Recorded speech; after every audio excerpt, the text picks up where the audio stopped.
Good evening mga ka-shooter. This is Coach James, head coach of Pirates Basketball. Kauban na atong defensive player o atong best player, Rafael Meca og si Justin Galano. Idol, Justin, nganong grabe kay mo buhat karon ba unsa may mo kasulti?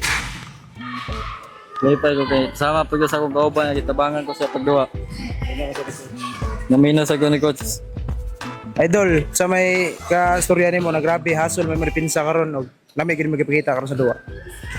Kuan lang ako masulti nang communicate juga sa imong mga kauban niya, di juga mo relax para nindot imong depensa niya. Wa jud di juga mamasol og masayop man ka sa depensa, di juga mamasol dapat imo i-cheer imong mga kauban. Second hand shoutout. Shout out dai ko ni Jan Errol ug ni Mara. Kasi mo kanang shoutout dol. Chato ko sa akong kuya tan-aw. That's all mga ka-ASDL. Peace.